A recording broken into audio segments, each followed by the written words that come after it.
Dans le royaume du froid, où la neige scintillait comme des diamants sur les crêtes montagneuses, 3 princesses habitaient dans une demeure de glace, où les cloisons étincelaient comme des éclats de cristal. Elles portaient à leur tête des diadèmes qui brillaient comme les étoiles nocturnes, et leurs robes étaient confectionnées de fins flocons de neige qui leur donnaient une apparence de créatures divines. Les princesses, prénommées Flo, Néa et Glace, étaient les plus habiles et les plus enthousiastes créatrices de flocons du royaume. Elles avaient développé un secret pour faire apparaître ces précieux flocons, que tout le monde désirait avoir à ses côtés.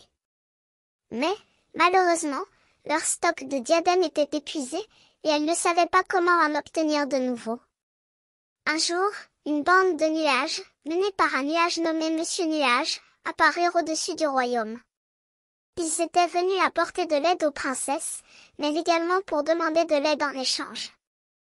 Les princesses, ravies de cette opportunité, proposèrent de prêter leur diadème à Monsieur Nuage et à ses compagnons, qui pourraient ainsi créer des flocons pour les enfants du royaume.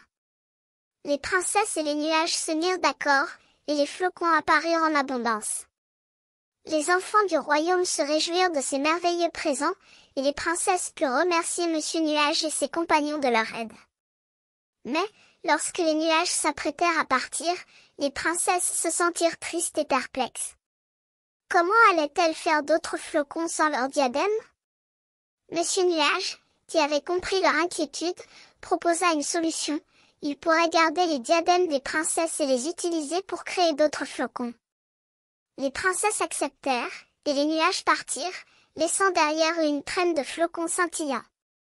Les princesses purent ainsi créer de nouvelles merveilles, grâce à la générosité de Monsieur Nuage et de ses compagnons.